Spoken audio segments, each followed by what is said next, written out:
Good morning बच्चों।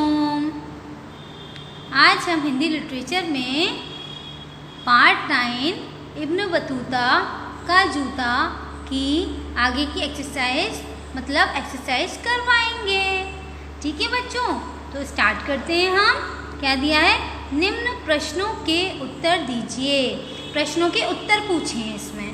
तो चलिए, मैंने नोटबुक में नोट करके रखे हैं, तो सभी बच्चों को मैं करवाती हूँ। ओके, दिया है प्रश्नों के उत्तर दो। प्रश्नों के उत्तर मैंने नोटबुक में लिखे हुए हैं। ठीक है, तो पहला क्या है? इब्न बतूता तूफान में क्या पहनकर निकल पड़े? इब्न बतूता तूफान में क्या पहनकर निकल पड़े? तो क्या पहनकर निकल पड़े थे? सभी बच्चे बताएं। जूता। क्या पहनकर निकल पड़े थे? जूता। इब्न बतूता तूफान में क्या पहनकर निकल पड़े? जूता। नेक्स्ट है, हवा कहाँ कहाँ घुस गई? हवा कहाँ कहाँ घुस गई थी? उनके नाक और कान में। कहाँ कहाँ घुस गई थी? नाक और कान में। हवा कहाँ कहाँ घुस गई थी? उनके नाक में और कान में। नाक में, नाक और कान में, है ना बच्चों? तो चलिए नेक्स्ट वन पर आ जाते हैं। इब्न बतूता का जूता कहाँ जा पहुँचा? चलिए बताइए इसका आंसर। इब्न बतूता का जूता कहाँ जा पहुँचा था? अच्छा चलिए मैं बताती हूँ। जापान में। कहाँ जा पहुँचा था? जापान में। तो देखिए मैंने लिखा है जापान में। इब्न बतूता का जूता कहाँ जा पहुँचा? जापान में।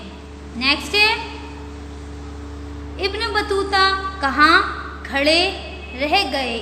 इब्न बतूता कहाँ खड़े रह गए थे? चलिए बताइए, रेहांश बताइए इसका आंसर क्या होगा? पता है आपको? ओके चलिए मैं बताती हूँ। मोची की दुकान में। क्या होगा इसका आंसर? मोची की दुकान में। इब्न बतूता कहाँ खड़े रह गए? मोची की दुकान में। जब उनका जूता उड़ गया था तो वहाँ कहाँ खड़े रह गए वो? मोची की दुकान में। चलिए एक बार फिर से रिवाइज करवा देती हूँ। इब्न बतूता तूफान में क्या पहनकर निकल पड़े? जूता। हवा कहाँ कहाँ घुस गई? नाक और कान में। इब्न बतूता का जूता कहाँ जा पहुँचा? जापान में। इब्न बतूता कहाँ खड़े रह गए? मोची की दुकान में। तो सभी बच्चों को ये वाला वर्क प्रश्नों के उत्तर किस में करना है? नोटबुक में करना है। किस में करना है? नोटबुक में करना है। चलिए हम बुक पे आ जाते हैं। 46 निकाल लीजिए सभी बच्चे। चलिए क्या दिया है इसमें?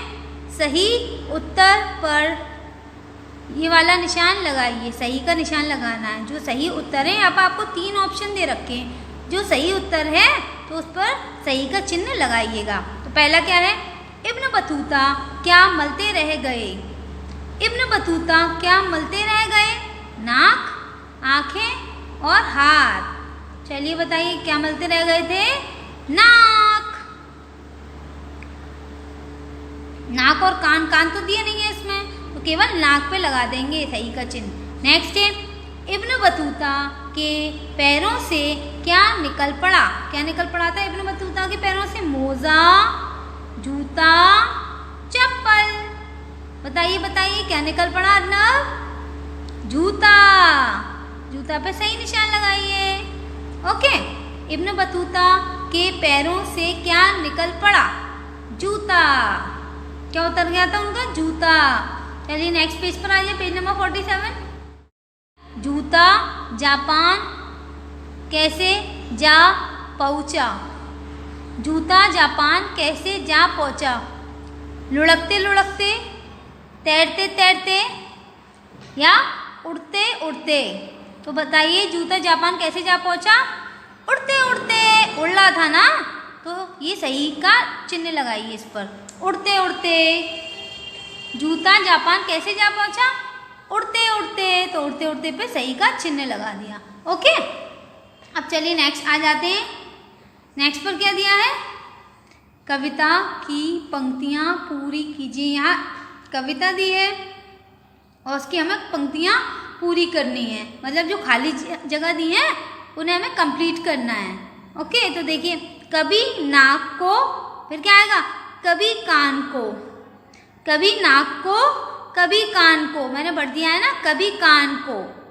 नेक्स्ट है मलते इब्न बतूता, कभी वो नाक को मलते और कभी कान को मलते। कौन मलता, इब्न बतूता।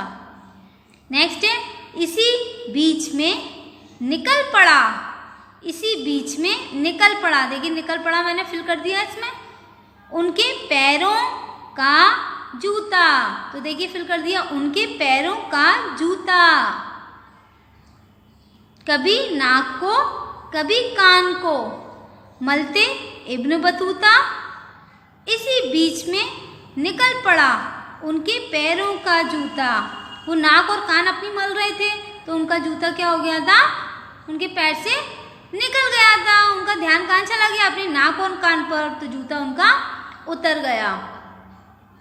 तो बच्चों, ये वाली एक्सरसाइज किस पर करनी है, ये वाली एक्सरसाइज करनी है किस पर, बुक पे ही करनी है, ठीक है। और जो मैंने ये करवाए, सही का चिन्ह लगाइए, तो ये भी आपको किस पर करनी है, एक्सरसाइज भी आपको किस पर करनी है, बुक पे। केवल प्रश्नों के उत्तर किस पर करने थे, नोटबुक पे। तो ये सारा वर्क किस पर करना है, बुक पर, और प्रश्नों के उत्तर नोटबुक पे। सभी बच्चे अच्छी अच्छी राइटिंग में अपना वर्क कंप्लीट करेंगे। ओके, बाय बाय बच्चों।